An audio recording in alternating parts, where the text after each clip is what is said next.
Watch the Pels take on the Heat Friday, March 22nd at 7, right here on Fox 8, your broadcast home for Pelicans basketball.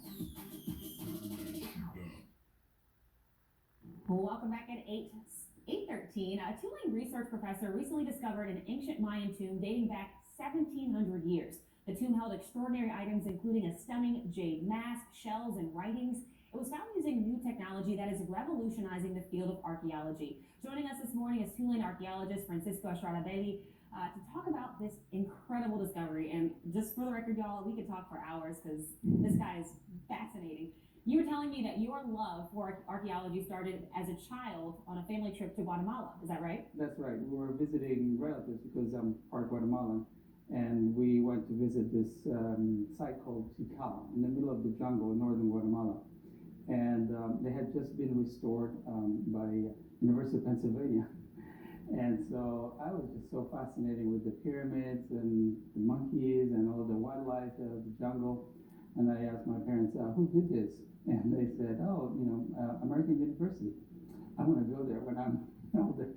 So fast forward to now. You've been studying archaeology ever since, and you recently were back in Guatemala, kind of a full circle there, if you will. And we're showing video of this recent trip of yours. Talk about where you all were in this video and what it is you found during this investigation, if you will. So for a number of years now, I've been researching this area in northern Guatemala, and where there are lots of lost cities, if you will, lost Maya cities. And so we had to hike through the jungle to find these places. There are no roads. There's no village nearby we can get supplies.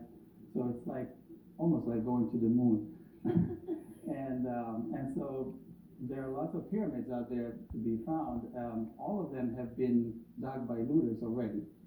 So what we typically do is go into the holes left open by the looters and try to find something that they didn't find. So they left, maybe before hitting something. And in this case, they did not hit this tomb, and we just went in there and we dug a little more, and we found it, and it was just amazing. And you were telling me to kind of put things into perspective, this area that you were researching, that you love researching, you're Guatemalan, and you love this region, which makes it even better for you. You said, in Europe, so parts of Rome and even in Egypt, those areas have been discovered or cities have been built on top of them. You said the Mayans left this area 1,000 years ago and no one's lived there since? Yeah, so this is the Maya lowlands, and most of the cities were abandoned about 1,000 years ago, and nobody has lived there since. I mean, there are towns in southern Mexico and northern Guatemala, but not in this particular area. So that's a gift for archaeology, because most other places in the world, there are big cities built on top of the ancient ruins, and you can't get to them. Here, it's just a jungle, and we have this technology called LiDAR that can scan the forest and see through the trees. Wow. And that's how we find now a lot of these places. It's just incredible. And so Tulane obviously is backing this a lot and really pushing for you all to learn more and for your students to learn more, I would imagine. Yes, I take students with me. I've been doing this for years now, and but now we have this new technology, so much easier.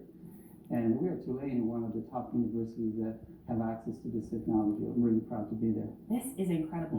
I feel like I'm talking to Indiana Jones. This is so cool. So people at home, and I know I would want to learn more information too, where can we go to find out more information and see more about your findings and what you're going to be doing moving forward? So, we're just in the National Geographic magazine this month. There's a story about this discovery that I just made just recently. We also at Tulane University, we have a little museum gallery. It's called the Middle American Research Institute, and this month actually we're celebrating 100 years of the Institute.